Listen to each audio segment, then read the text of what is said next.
Chabad West Village, do not work harder than God, Shabbaton.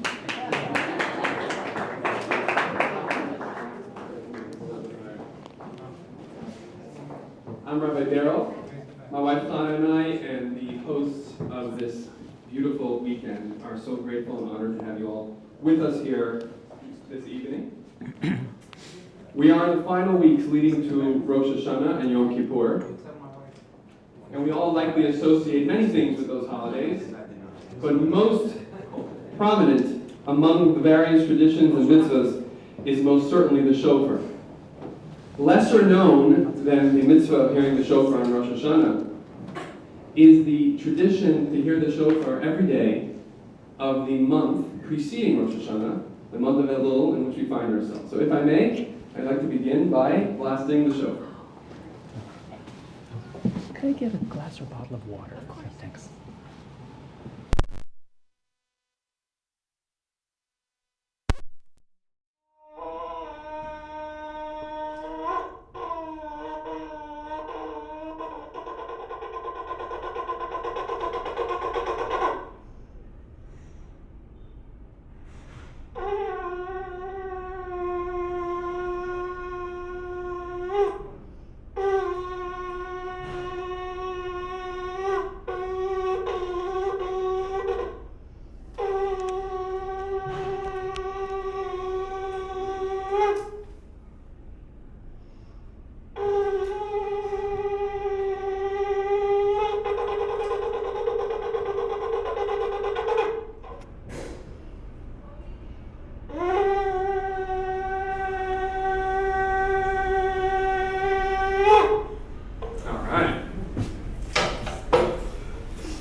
Didn't have a watch. His friend comes to visit him. Comes into his room and he sees a shofar on the dresser. He says, "What's the shofar doing here?" He said, "That's my watch." He says, "It's your watch? How's the shofar your watch?" He says, "Watch this." Takes it to the window, blows the shofar, and you hear him yelling from outside, "It's 2 in the morning, what's wrong with you?"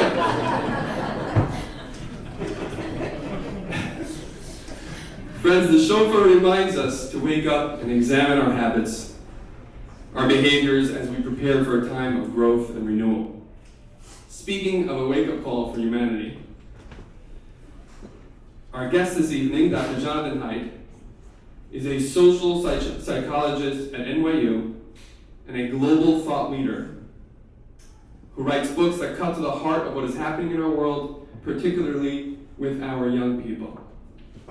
His new book, which many of you have here tonight, if you haven't picked up a copy, they are on the mantle in the library, in the study. The Anxious Generation, How the Great Rewiring of Childhood is Causing an Epidemic of Mental Illness, published earlier this year, looks at the enormous rise in anxiety facing Gen Z and how the proliferation of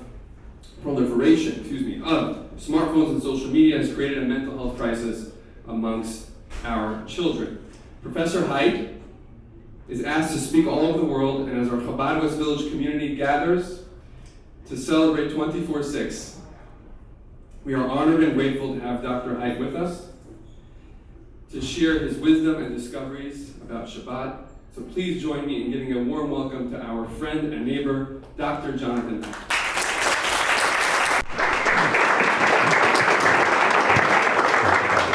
Well, thank you so much, Rabbi Darrell. Thank you so much to all of you for coming out tonight. Let me get that situated there. Okay, that should be okay.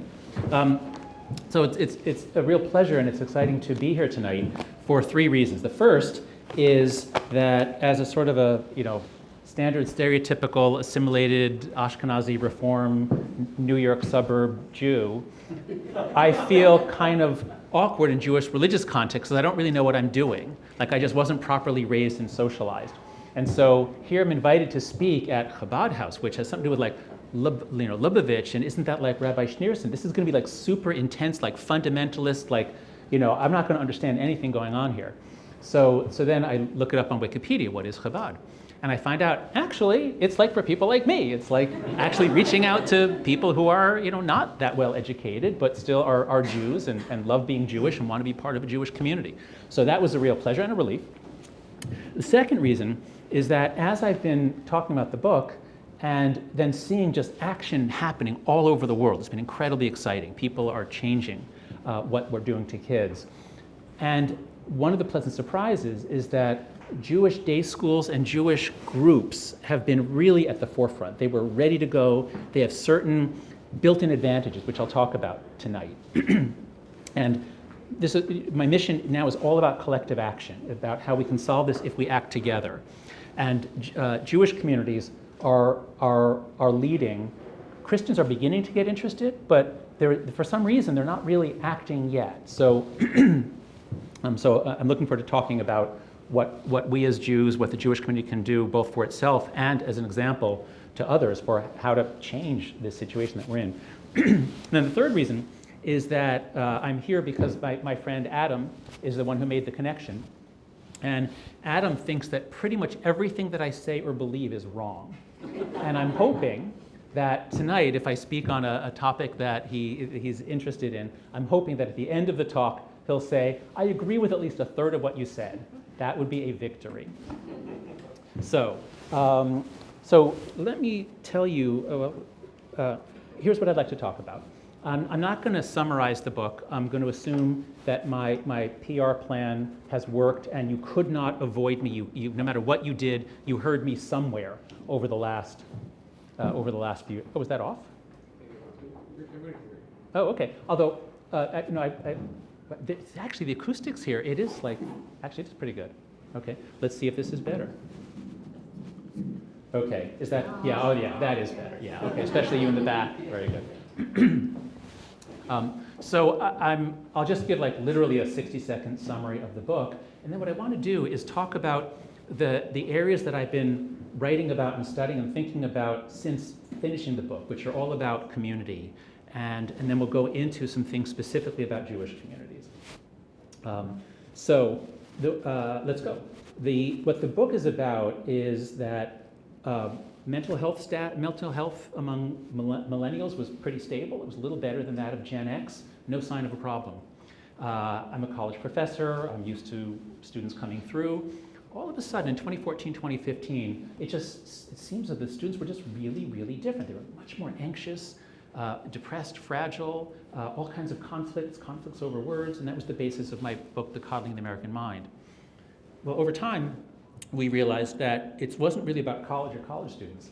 It was about pretty much everyone born after 1995. Something happened so that if you're born in 1996 or later, you had a different childhood, and on average, you came out differently. Of course, there are plenty of exceptions. There are many who are doing great, but when you look at the overall numbers, it's like somebody turned a switch in 2012, and boom, girls started checking into psychiatric emergency wards all around the developed world. Boys, it was a little more gradual, but boys were doing badly too. So that's the founding puzzle. What happened? And as I've been tracking it down with my research partner, Zach Rausch, and as we looked at the international data especially, we can see that it is happening all over the developed world. That kind of knocks out almost every explanation that is about the United States. People say, oh, well, of course, 2012, the Newtown massacre. Ever since then, kids have had terrifying lockdowns, and that's making them anxious. Perfectly plausible. But why did that cause girls in Sydney to start checking into emergency wards because they were cutting themselves? So all of this points to the technology, points to the change in technology. And what the book is about is it's a tragedy in two acts. Act one is about the loss of the play-based childhood. And I began writing about that in The Coddling the American Mind, and this is work that I did with Lenore Skenazy, who she and I created this group, Let Grow. And so the loss of free play, older people here remember running around unsupervised, climbing on your family's rooftop and, getting into all kinds of mischief. And then in the 90s, the world got really, really safe. Crime plummeted, drunk drivers were arrested, but for some reason we freaked out about child abduction and we stopped letting kids out. We made them stay inside, always supervised. And at the same time, the computers are coming in, the internet's coming in, and they're playing on that, and everything's fine. They like it, their mental health is fine. That's the millennial generation. So we think, oh, this computer stuff is pretty good for our kids. They'll learn to program, they'll do all sorts of things. And so we didn't notice it when, between 2010 and 2015, everything changed about childhood in that in 2010, very few had a smartphone. They had flip phones, no front-facing camera.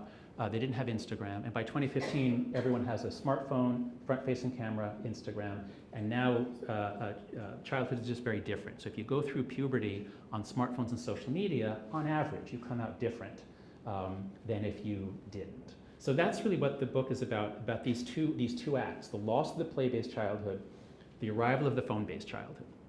Okay, so that's the summary. Now you're sort of up to date. Now I'll take you on to the new stuff. So why did we freak out in the 90s? Why did we stop letting kids out? And I used to say, well, it was, cable TV was coming in, and the rare cases of kidnappings, everybody would have to see it, and everybody would think like, oh my God, there are kidnappers everywhere. That was part of it, the media environment. But the same thing happened in Britain and Canada, and they don't have this same kind of crime. And after a while, it dawned on us that the reason that we stopped letting our kids out is that we stopped trusting our neighbors. So Act 3 is actually, the third act is actually the loss of community, but it comes first. So the first act is really, from the 70s through the 90s, we lose community, social capital, and trust. And if you've ever heard of the book Bowling Alone by Robert Putnam, that's it. That is very well documented. People stop joining organizations, stop hanging onto their front porch. Everyone goes inside, watches television, sits in the air conditioning, eats Fritos, doesn't know their neighbors, and social capital in America, it just declined steadily from the 70s through the 90s or 2000s, and it's still going down. Actually, it's going down even faster in the last 10 years. So that's Act 1. Because we don't trust our neighbors or know them, we don't let our kids out. And because we don't let our kids out, they don't have normal toughening experiences. Yeah, it's going in and out. Okay, how about now? No, still it's not on. Is it a loose connection? Testing. Wait, you have an app for the microphone? Yeah. Okay. You should write about that in the next book. Okay. Do you have an old-fashioned wired microphone? How about a cone that I can... How about a shofar? I'll speak through the shofar. Okay. All right, let's hope this stays on. All right, so... okay, so now we have 3 acts: loss of community, loss of play-based childhood, and then rise of the phone-based childhood. Okay, so now I'll bring in the new findings that are not in the book, that are things we learned afterwards. It's not happening everywhere. It's happening exactly the same way in all the English-speaking countries, identical, same timing, mostly hits girls hardest, it's identical. It's happening in Scandinavia and Northern Europe. It's not happening in Eastern Europe. Their teens are not getting more depressed. So that's one clue. What's going on? Why is it the Protestant regions are getting more depressed, but the Eastern Orthodox are not? Okay, I'll just put that aside for now. Here's another clue. When we break up the data we've always broken up the data by sex. The story for boys and girls is always different. But when you break it up by politics, left versus right, and then you do politics and sex, what you find is that, so all the graphs in the book are like this. Everything was fine, everything was normal, 2012, everything goes skyrocketing up. What you find is that for conservatives, or for kids in conservative families, it goes like this. You hit 2012, and it goes up somewhat. But for those in liberal or progressive families, you hit 2012, and it goes way up. And so especially for liberal girls, the majority of them, on 2 surveys I've found, for teenage girls who are on the left, literally the majority say that they have a mental disorder. They say they've been told that they have a mental disorder, usually depression or anxiety. So something's going on with politics. Okay, here's another clue. This main survey that we're all working with, it's called the Monitoring the Future study. It's been going on since the 70s, high school seniors, and younger as well. But with the high school seniors, they ask about religion and politics. So one of the questions is, religion is very important to me and my family. And some strongly agree, some disagree. So if you just take the ones who agree, they say, yes, religion's important. It's the same thing. The kids who are in religious families, you hit 2012, they go up a little. The kids who say religion is important, you hit 2012, they go up a lot.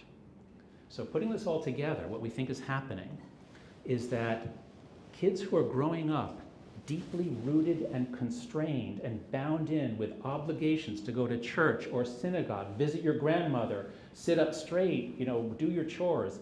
Conservatives believe things like that. Progressives are generally looser, more permissive in parenting. And religious families tend to surround the kids with more ritual and constraint. And before 2012, freedom was associated with happiness. The freest countries in the world are the happiest, the Scandinavians and the Anglos. We dominate the list of happiest countries until 2012. Our adults are still happy, but our teens have plummeted all around the English-speaking countries and the Anglosphere. So something made the freest countries most vulnerable to having the kids washed out to sea. So this made me return to my favorite thinker in all of history, which is Emil Durkheim, the great French sociologist Emil Durkheim. I read his book, Suicide, in graduate school and just blew my mind about how... So Emil Durkheim found that suicide rates were highest when people were freest. So Protestants had the highest suicide rates, religious Jews and Catholics had the lowest. People who are married with kids had the lowest, people who were single had the highest. So over and over again, he shows that being bound in, even if you might think you want freedom, actually people need constraint. And we do better when we are constrained. Not too constrained, but we do better with constraints. Okay, so so I do have this in the book. I do say in chapter 7, the end of the boys chapter, I talk about anomy, which means normlessness. This was one of Durkheim's big terms. In your community, is there a clear sense of right and wrong? Do you know what the rules are? Are the rules enforced? Then you don't have anomy, you have norms. But anomy means normlessness, no norms. If there's not any clear consensus, if there aren't all kinds of rules, this is not freeing, this is a state of anomy. And Durkheim says, if this binding social order dissolves, because he's writing in the 1890s and 1900s, he's writing about modernity coming into Europe and sort of pushing out a lot of religion.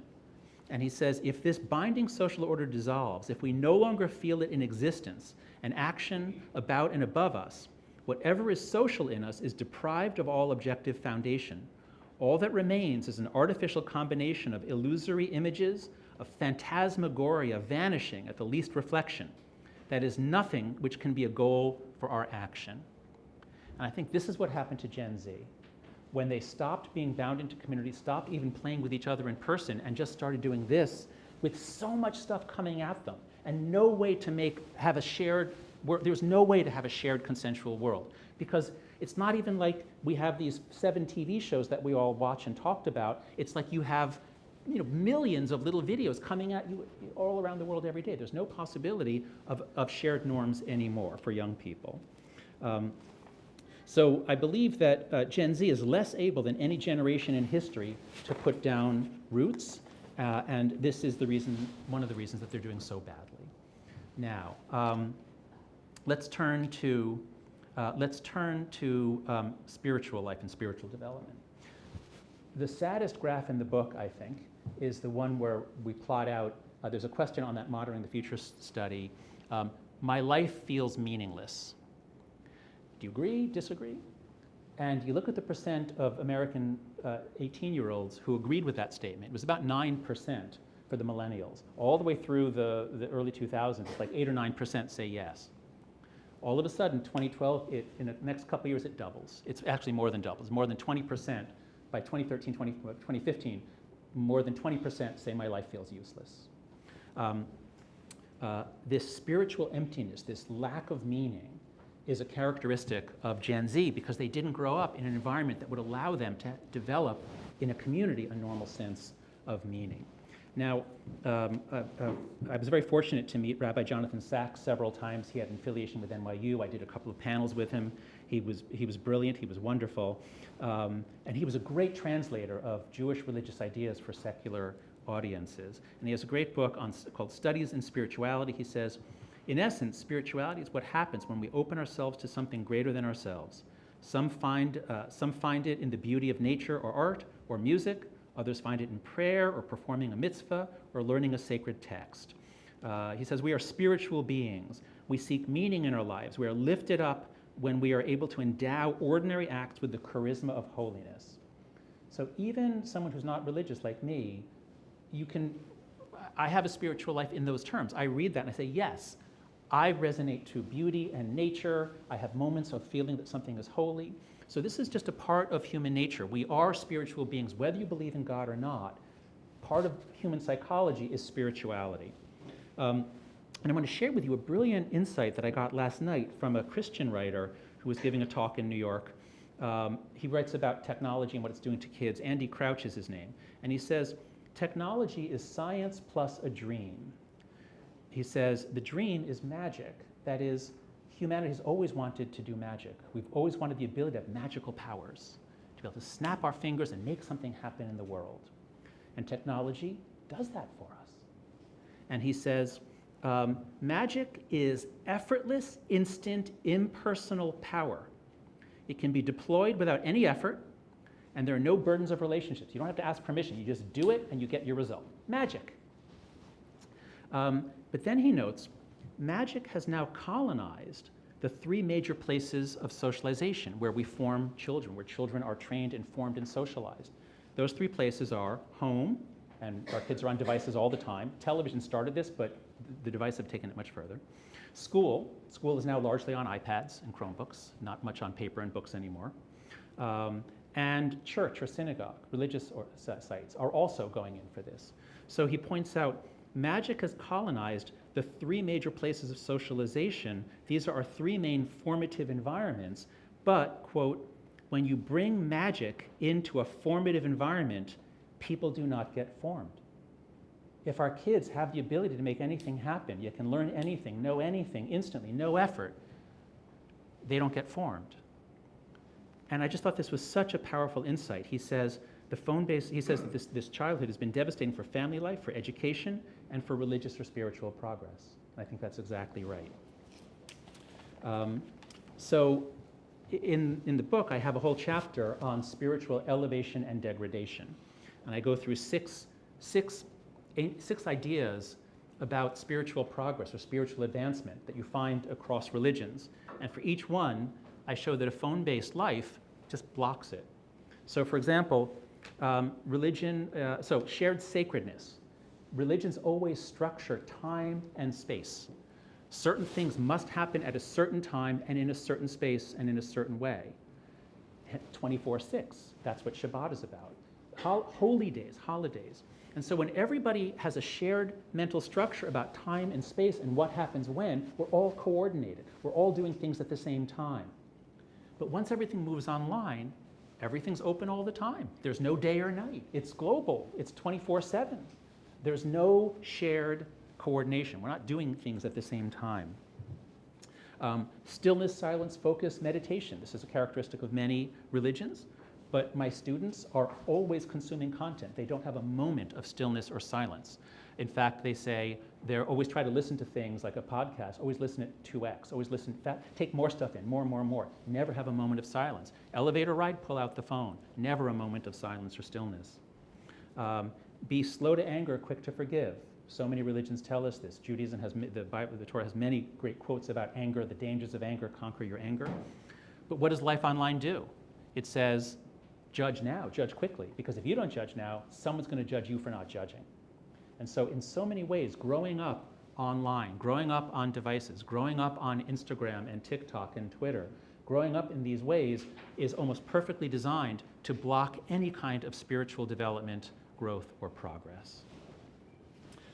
So let me just see, how are we on time? I will now talk a little bit about what I'm seeing Jewish communities do, and I hope that this community, I hope it'll give you some ideas, certainly those who have young children, I think you'll get some ideas for that. But, one thing that I hear as I talk about the book is everyone says oh yes, my goodness, yes, this is right about the kids, yes, this is happening to our kids, but you know what? It's happening to me too. We all feel overwhelmed, fragmented, it's just too much, it's confusing. This technology is magical. I loved my iPhone, I still do, but it was amazing when it came out, but somehow our modern life there's something wrong with it, and we adults feel it too, even though it's not affecting us in the same way that it affects teenagers. So let's talk a bit about, I'll close by talking a bit about moral formation as it seems to be happening among some Jewish organizations. So I gave a talk, Tikva put together a series, a talk that I gave in December to the heads of like more than 50 Jewish day schools from around the New York area and a few from further away.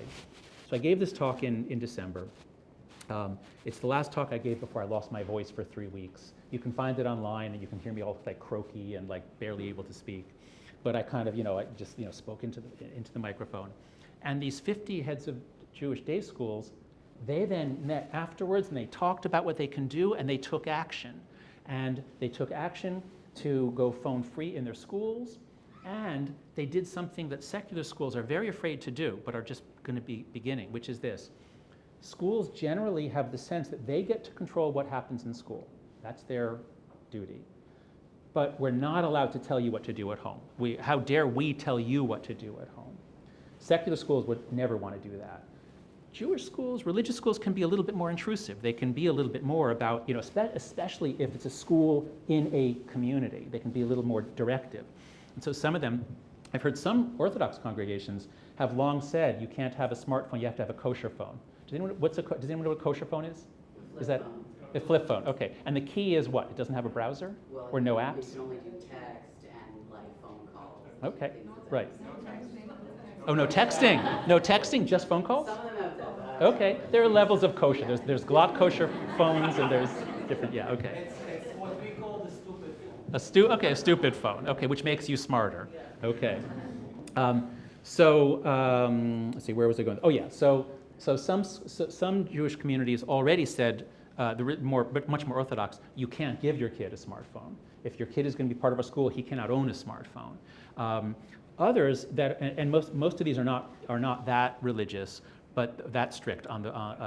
But what some of them are doing is they're saying, okay, everything is phone free in school, but you can't even bring a smartphone to school.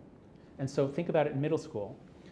If you want to send your kid to school with a phone, as most people do, you can't give them a smartphone. You have to give them a flip phone, a kosher phone, which when they get to school, they'll put in a yonder pouch or in a locker, and then they won't have access to it. So that really discourages parents from giving their kids smartphones because they can't even take them to school.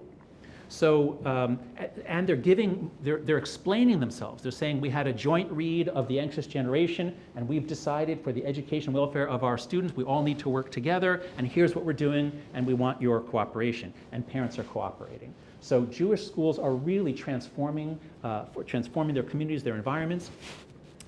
There was a group of Sephardic schools, the Sephardic community in Brooklyn, and then they're out in Deal, New Jersey for the summer. So there were 5 schools, and they brought me out to give a talk at Deal. It was a really beautiful evening, looking at what they'd done. They had this great community center, and it was really clear they're restoring the play-based childhood. The kids come out there, they're not on their phones, it's on the beach, there's all kinds of things to do. You spend the day there. They're finding ways so that kids can have fun and not be on their phones.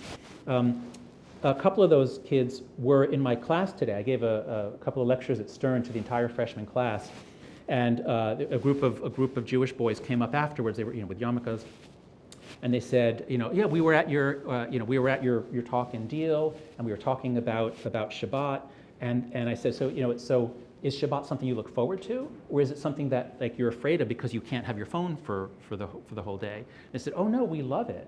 We love it because all we do is, we go to synagogue in the morning, maybe that's a little boring, but, the rest of the time, we're, like when we're at meals, we're talking with our parents. Nobody's looking down at their phone.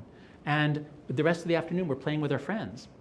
And I said, wait, so are you telling me that during the week, your parents are on their phones at mealtime? And they all said, yes, they are. They are. But on Shabbat, nobody is. So over and over again, we find that at least Shabbat is this kind of structuring of time and space that shows you that it's possible to go without your phone. And it shows you that it's actually better because that's when you really connect with people. And that's what I mean by being anchored, being rooted, being connected in a community. That is incredibly protective of mental health for kids. So my hope is that Jews and Jewish communities will be a kind of light unto the world, showing what a community that's organized around a shared moral vision with an unchanging moral text, a long, noble tradition, a real concern and interest in children and moral formation, what can be accomplished? I'll close with a metaphor that I'm developing, which is, well, I'll just lay it out and let's see what you think. It feels to me, as I've been plotting, I've been like trying to figure out since 2014, what is wrong? What is going wrong? Something is running off the rails. And the metaphor I'm playing with is this. Imagine that the Earth's atmosphere was gradually bleeding out into space. And every year we had 5% less air. Literally, air, oxygen is just bleeding out into space. There's less and less. Air pressure is dropping. We'd start getting kind of dizzy, like we wouldn't be optimally performing. And then it would just keep continuing, and eventually we'd all be dead. Okay, but that's not the full metaphor. Because that wouldn't happen. What would happen is we'd build domes, and we'd have air pressure in those domes. And I think what I see happening is that Jewish communities are among the first to really build domes. Other religious communities are doing it too, but think about it that way. Given that the trend of our secular technologized world, the trend is the complete extraction of all human connection, all human interaction. Soon our children are very lonely, but they'll soon have AI friends. They won't need real friends. The complete extraction of human connection is what's coming to us, unless we put a dome over our communities. And what I saw in Deal, New Jersey, what I saw among these Jewish day schools is they're building a dome. They're going to have oxygen. Their kids are going to be okay. And over time, I think our kids are not, unless we do something. So I guess I didn't want to end on a dark note, but I hope that's a note of hope that, that we have it in our power to respond to this.